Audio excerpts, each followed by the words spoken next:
Bismillahirrahmanirrahim. Assalamualaikum warahmatullahi wabarakatuh. Alhamdulillahi rabbil alamin. Wal aqibatu li ahli taqwa wal yaqin. Wala udwana illa ala zalimin. Ashhadu an la ilaha illallah wahdahu la syarika lah.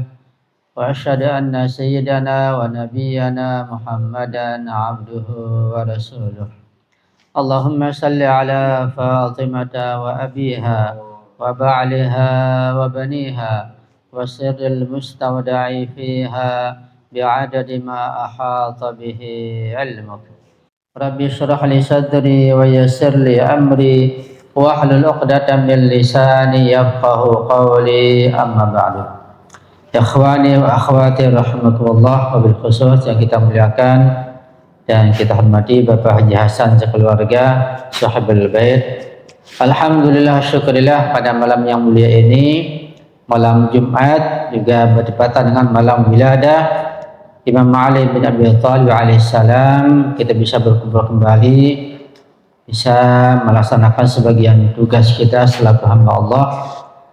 Dan kita sudah bacakan surat Yasin dan doa qabul, mudah-mudahan apa yang kita baca dapat diterima oleh Allah Subhanahu wa taala, dan juga pahala yang kita baca dapat disampaikan kepada orang yang kita niatkan yang sudah meninggal dunia dan menempati alam barzakh. Pada malam yang mulia ini adalah suatu kesempatan buat kita untuk lebih mengenal Imam Ali bin Abi Thalib alaihissalam pada malam kelahiran beliau. Dan kita akan membaca beberapa riwayat dari beliau sendiri yang memperkenalkan diri beliau sendiri. Karena salah satu ta'rif atau pengenalan kepada seseorang, terutama orang yang besar, itu ketika orang tersebut mengenalkan dirinya. Berbeda kalau bukan orang besar, maka perlu dikenalkan oleh orang yang lain yang lebih besar. Tapi orang seperti para nabi, Rasulullah, ketika mengenalkan adalah diri beliau sendiri, itu yang paling tepat, yang paling utama. Itu Imam Ali, ketika beliau mengenalkan dirinya, siapa beliau, itu yang paling tepat. Karena yang lain yang berada di bawah kedudukannya, yang sedikit ilmunya, yang sangat cacat pengalamannya, tidak mampu untuk mengenalkan diri dan jasa beliau. Beliau yang mampu, dan kita bisa menangkap sesuai dengan kemampuan kita masing-masing. Nah, salah satu ibadah yang besar adalah kita bisa mengenal imam kita. Bahkan merupakan kewajiban yang utama kita mengenal imam kita setelah mengenal Rasulullah Shallallahu Alaihi Wasallam. Kenapa utama dan kenapa wajib? Karena para imam ma'sum dan imam pertama adalah Imam Ali bin Abi Thalib sebagai pelanjut, sebagai penerus risalah Rasulullah. Kalau tidak ada beliau, tidak ada imam, maka akan terputus risalah dan nubuwah serta tabligh Rasulullah yang datang dari Allah Subhanahu wa taala. Bahkan hadis-hadis menunjukkan dan mengisyaratkan bahwa kalau tidak ada imam, dunia akan hancur. Bahkan dunia dan sisi akan hancur. Karena tujuan utama penciptaan alam semesta adalah untuk menjalankan risalah. Ketika risalah tidak ada, ketika pembawanya tidak ada, ketika penerusnya tidak ada, maka akan hancur dunia ini. Karena itu hari kiamat, kehancuran total tidak akan terjadi selama masih ada imam. Ketika imam sudah tiada, maka akan hancur dunia ini. Dan salah satu keyakinan sebagian kaum mukminin adalah tentang adanya raj'ah. Dan masalah raj'ah masalah yang sangat penting untuk kita yakini dan kita pelajari. Karena Quran menjelaskan begitu banyaknya tentang raj'ah, yaitu dihidupkannya kembali dan berkuasanya kembali para imam ma'sum serta Rasulullah. Itu yang tidak ada dalam akidah dan keyakinan Ahlus Sunnah wal Jamaah. Dapat dikatakan bahwa ketika dasar keyakinan raj'ah adalah Al-Quran, hadis-hadis yang sangat kuat, maka kewajiban meyakini sudah pasti Dan ketika sumbernya Al-Quran dan hadis-hadis yang kuat, maka tidak meyakininya berarti suatu kekurangan dalam keimanan. Jadi dengan tegas dapat dikatakan bahwa tidak meyakini tentang adanya raj'ah berarti mereka itu kurang. Karena ayatnya kurang dikaji, kurang dipelajari, dan kurang diyakini.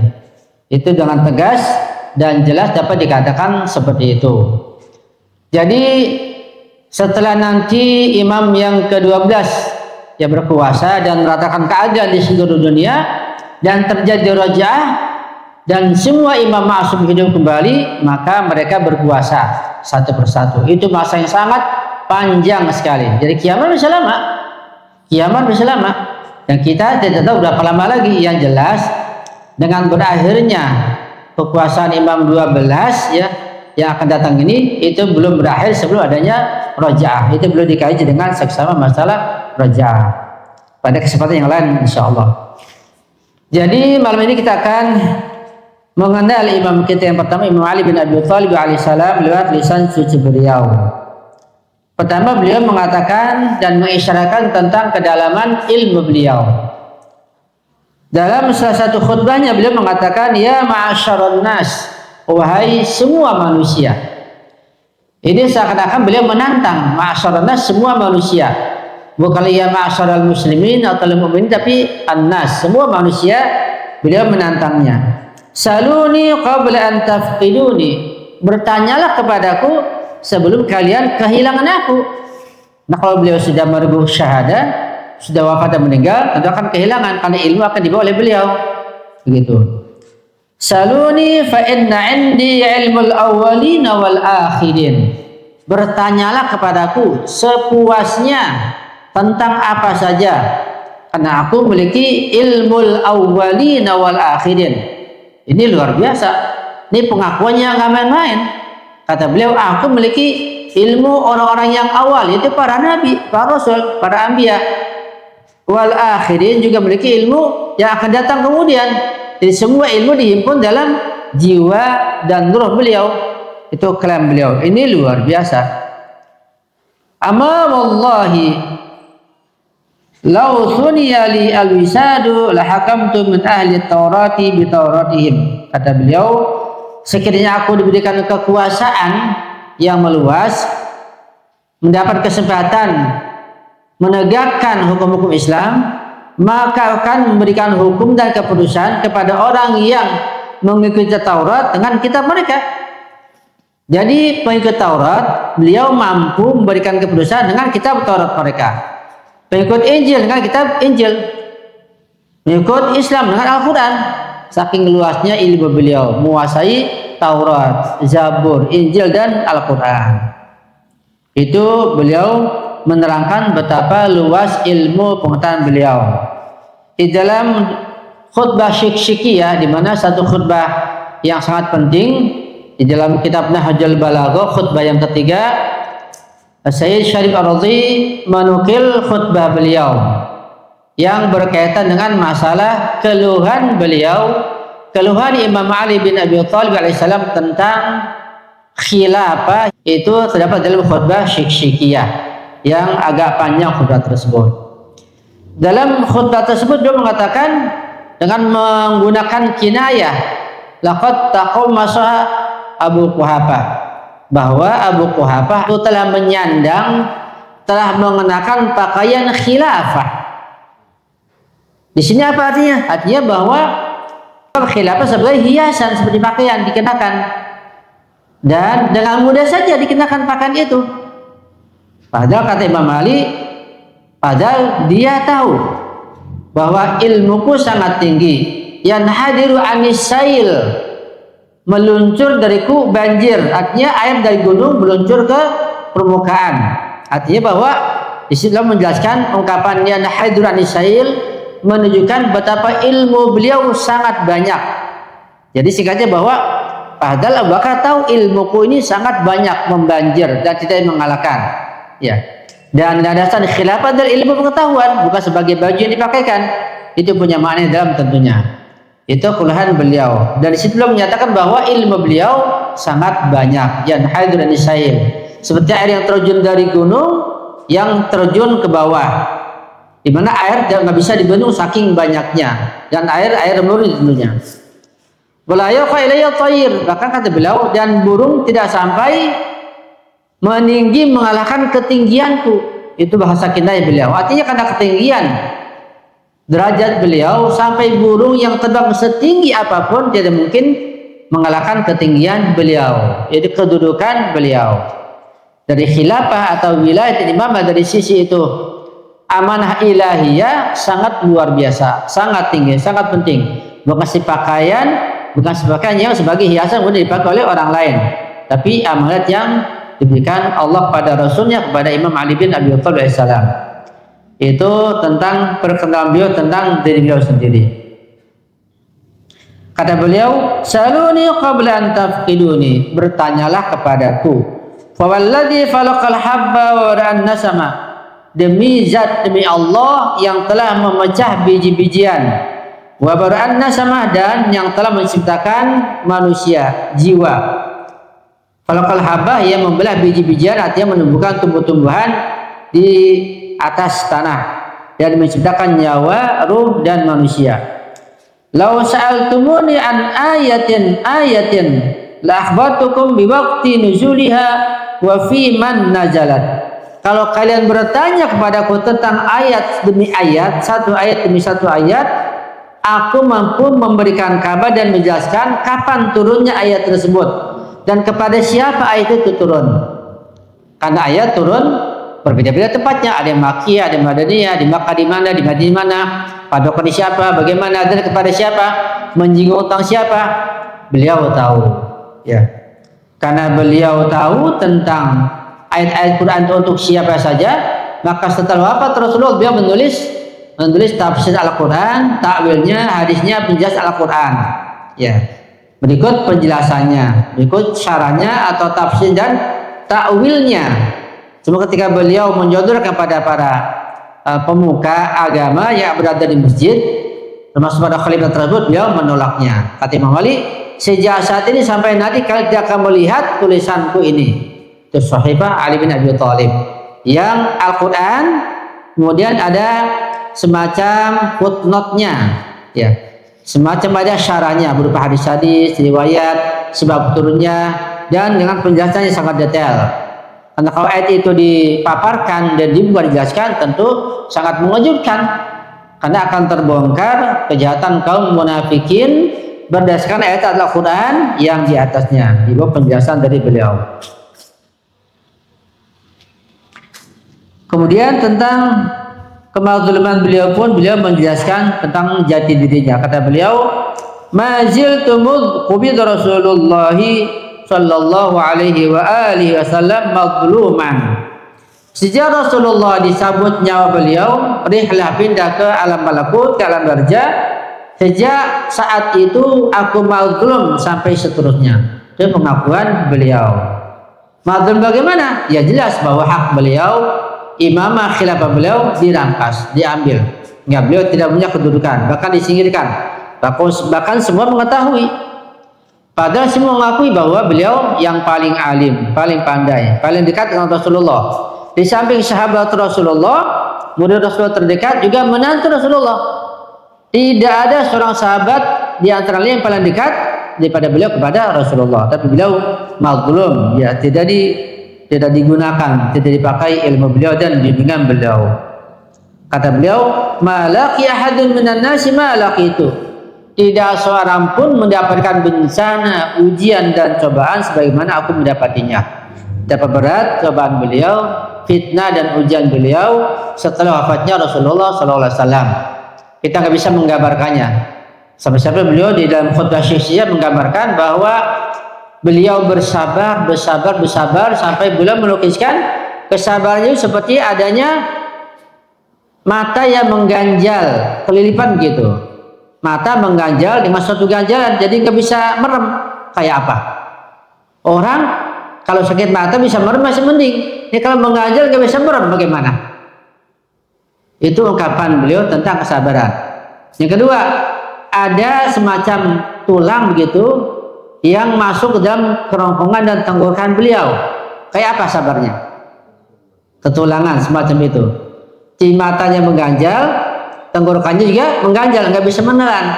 Itu ungkapan tentang betapa beliau sangat berat menahan kesabaran. Melihat kondisi masyarakat di masa itu setelah wafatnya Rasulullah, 25 tahun beliau bersabar sampai menduduki khilafah, itu pun dengan baiat seluruh umat manusia. Dan pada akhirnya terjadi pertikaian dan saling adanya dendam dan peperangan. Ada perang Siffin, perang Jamal, perang Nahrawan. Itu perang sesama sahabat. Ya jelas perang Nahrawan, perang Siffin, perang Jamal itu antara sahabat, antara kaum muslimin perang, nggak bisa diingkari. Nah, cuma sebagai kaum muslimin takut membuka sejarah tersebut. Kenapa takut? Itu alasannya tentu sudah sangat jelas terkait masalah politik dan kekuasaan. Beliau sangat zalim. Kata beliau, kuntu ara annal wali yadhlimur ra'iyah. Kata beliau, biasanya itu penguasa, pejabat menzalimi, berbuat aniaya terhadap rakyatnya. Biasanya pemimpin yang diktator kepada rakyatnya, biasanya begitu. Fa idza rakyatu tazlimul wali, tetapi di masaku bahwa rakyat yang menzalimiku terbalik. Biasanya para penguasa kan jahat, zalim, memeras, menguasai pada rakyatnya. Tapi untuk beliau Imam Ali alaihissalam, rakyat yang menzalimi beliau. Begitu. Sampai beliau terpaksa bersabar sampai akhir hayat beliau. Nah, kalau beliau tidak sabar menggunakan kekuatannya, maka yang untung adalah kaum munafikin, kaum kafir dan musyrikin yang bersatu menghancurkan Islam dan kaum muslimin di masa itu. Kemudian di yang lain, ya, Imam Ali bin Abi Thalib berkata atau bersabda, inni la hasukum ala ta'atin illa wa asbiqukum ilaiha. Kata beliau, aku tidak pernah memerintahkan kepada kalian untuk melaksanakan ketaatan, melainkan aku lebih dahulu melaksanakannya. Jadi semua yang beliau perintahkan kepada kita, kepada umatnya, pada sahabat-sahabatnya, murid-muridnya, beliau lebih dulu melaksanakannya. Bukan kayak kita. Kita sering menyuruh pada orang lain, pada murid kita, pada anak kita, kita belum melaksanakannya. Ya, sehingga kurang manfaatnya atau kurang didengar, kurang dilaksanakan. Tapi beliau tidak satupun perintah, melainkan beliau melaksanakan dulu, baru dia memerintahkan. Wala anhaakum an ma'syatin illa wa tanaha qablakum anha. Dan aku tidak pernah melarang perbuatan maksiat, melainkan aku lebih dahulu mencegah diriku dari perbuatan maksiat tersebut. Ini contoh buat para ustadz, para mubalik, ya, para penyeru, orang tua menyuruh anaknya agar ketika menyuruh anak, menyuruh murid dan yang lainnya lebih dahulu kita laksanakan. Itu yang ideal sebagai contoh dari Imam Ali bin Abi Thalib alaihi salam. Beliau juga menjelaskan dalam hadis yang lain bahwa beliau mengatakan, aku adalah wa inni an-naba'ul a'zam was-siddiqul akbar wa qalilin sata'lamuna ma tu'adun. Aku dari yang lain, aku seperti bahtera Nabi Nuh. Aku adalah an-naba'ul a'zam, berita yang sangat agung, sangat besar. Itu ungkapan di Al-Qur'an, amma yatasaaluna 'anil naba'il 'azim. An-naba'ul 'azim, berita yang sangat menggemparkan ini adalah dalam wilayah tangan Imam Ali bin Abi Thalib dalam sebagian tafsir, sebagian riwayat. Was-Siddiqul Akbar, ini laqab beliau As-Siddiq. As-Siddiqul Akbar laqab beliau dari Rasulullah. Wa an qalilin sata'lamuna ma ta'udun. Kalian dia akan tahu tentang bahwa laqab itu, sifat-sifat itu, predikat baik itu ada untuk beliau. Nanti kalian akan tahu yang sebenarnya. Kata beliau, inni lam afirra min az-zahfi qattu. Tahuilah, aku tidak pernah kabur dari peperangan sama sekali. Sekalipun, sejengkal pun gak pernah kabur karena takut. Walam yubarizni ahadun illa saqaitul arda min dami. Dan tidak seorang pun yang berani menantangku, melawan padaku, melainkan aku sirami bumi dengan darahnya. Itu keberanian beliau. Ini pengakuan beliau yang merupakan realita dan kenyataan di masa itu, bahwa beliau tidak pernah lari dari peperangan. Beda dengan para sahabat yang lain. Kita kaji misalnya dalam sejarah perang Uhud. Di mana kata Rasulullah pada 50 para pemanah ini untuk naik ke Bukit Uhud, wahai kalian para pemanah, jangan pernah turun sama sekali, jangan meninggalkan bukit tersebut, baik menang ataupun kalah. Mau menang mau kalah jangan turun. Nah, ketika di peperangan, rupanya musuh naik dan diserang oleh pasukan panah dari Bukit Uhud. Mereka melangit kebinasaan, kehancuran. Kemudian sahabat rebut ghanimah, rebutan kekayaan, rebut kuda, rebut tamnya, rebut macam-macam. Ya, Nabi bilang jangan turun sama sekali. Akhirnya Khalid bin Walid yang masih termasuk kaum musyrikin lewat dari belakang Uhud naik menyerang. Musnahlah, hancurlah para yang ada di Bukit Uhud. Tinggal 10 orang pun yang bertahan, mereka syahid semuanya. Sebagiannya kabur ya dari Bukit Uhud. Ya, bahkan dikatakan dalam hadis wal firaru min azhafi minal kabair, perang ya, lari dari perang termasuk kabair, termasuk dosa besar. Dikata beliau Imam Ali, aku tidak pernah kabur sedikit pun dari peperangan, dan setiap orang yang melawanku aku sirami bumi dengan darahnya, dengan pedangnya. Itu keberanian beliau yang luar biasa. Kita masih ingin mengenal beliau lewat lisan suci beliau. Kata beliau, analladzi ahantud dunya, akulah yang menghinakan dunia. Ya. Jadi dunia bima dunia, dunia untuk dunia adalah hina, nggak ada nilainya. Bahkan masalah kekuasaan khilafah menurut beliau, kalau hanya untuk dunia bukan untuk akhirat, itu tidak lebih rendah daripada sebelah sayap lalat. Coba masalah kekuasaan ini, masalah katakanlah kepemimpinan, kepresidenan, kementerian, buat beliau, jika tujuannya untuk cari materi, kesenangan dunia, untuk dunia saja, itu nilai khilafah, nilai kekuasaan, nilai pemerintahan tidak lebih daripada nilainya sebelah sayap lalat. Coba kayak apa? Luar biasa beliau memberikan perumpamaan. Tapi ketika dunia untuk akhirat baru punya nilai. Ya, ini beda. Hanya kita jangan sampai mengejar dunia hanya untuk dunia. Kita mencari makan enak untuk menikmati dunia, ya salah. Cari makan yang enak untuk kesehatan, untuk kekuatan. Sehat untuk apa? Untuk ibadah. Ya, untuk berbakti, untuk menolong orang. Itu namanya dunia untuk akhirat. Dan begitulah kita cari kekayaan, cari uang, cari makan, cari yang lain, tapi kita lihat untuk tujuan akhirat. Itu tidak hina. Bahkan dunia menjadi mulia ketika itu. Kita harus cari. Karena kita harus melalui dunia sampai ke akhirat. Jadi kita harus cari dunia tapi untuk akhirat. Kata beliau, analladzi ahantud dunya, aku yang menghinakan, yang menginjak-injak dunia kalau untuk tujuan dunia. Kata beliau, ana sinwu Rasulillah, aku orang yang paling dekat dengan Rasulullah. Wasabiqu ilal Islam, aku yang paling dulu masuk Islam. Wa kasirul asnam, aku yang menghancurkan patung-patung. Jadi ketika Islam berkuasa, kemudian di masa itu masih banyak patung-patung di atas Ka'bah. Kemudian Rasulullah naik, ya berdiri, Imam Ali disuruh naik ke pundak Rasulullah untuk mengambil patung dan dihancurkan.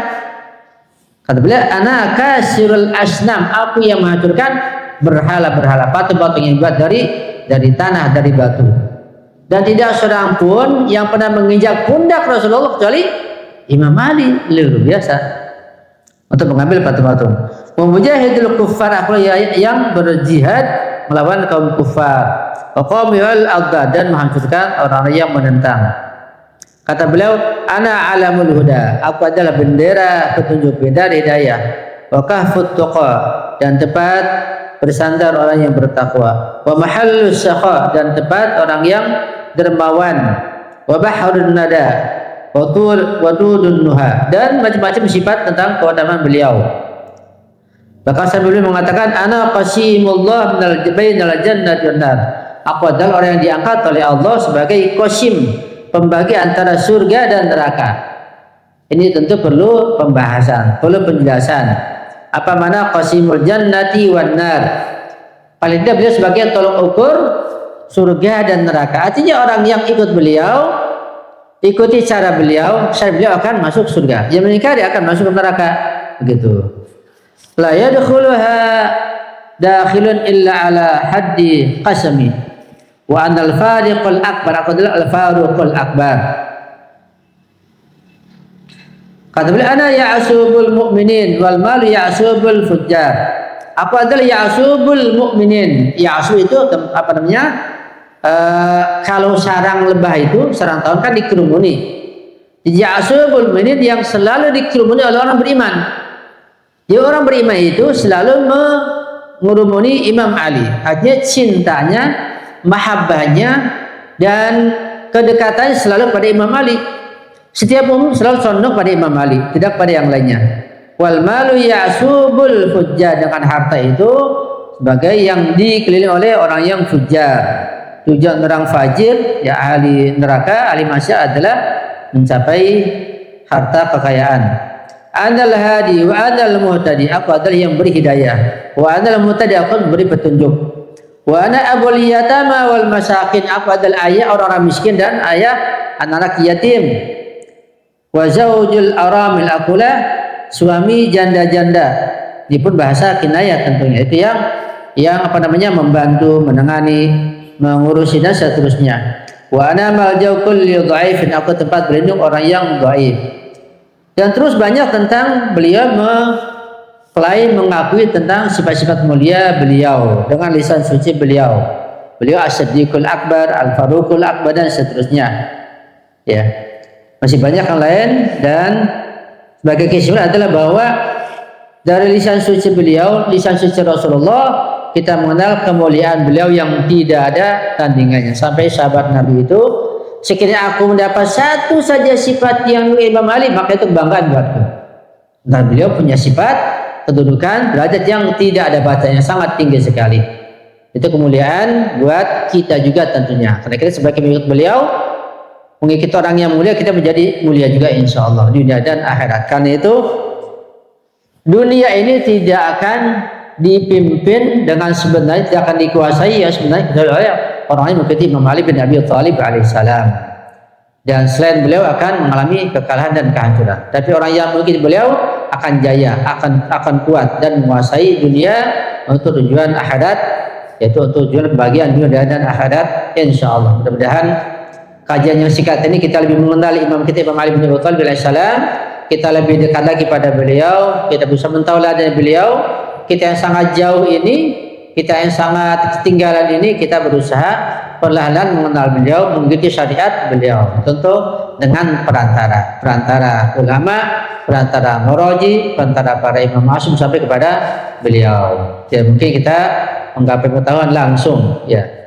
Ini salah satu kebanggaan buat kita. Wa imam kita Imam Ali bin Abi Thalib dan para imam ma'sum dari keturunannya yang semuanya adalah 11 imam, 12 bersama Imam Ali bin Abi Thalib. Kita tidak berimam, tidak bermakmum pada yang lain. Alhamdulillahirabbil alamin. Kita merasa bangga, merasa senang kita punya beliau yang akan menolong kita, membantu kita, membimbing kita dunia dan akhirat insyaallah. Amin ya rabbal alamin. Mudah-mudahan kita mendapat bimbingan terus dari beliau sampai akhir kita, untuk anak cucu kita insyaallah. Amin ya rabbal alamin. Sekian dari saya, mohon maaf. Mungkin ada pertanyaan nanti dipersilakan. Saya akhiri. Wassalamualaikum warahmatullahi wabarakatuh.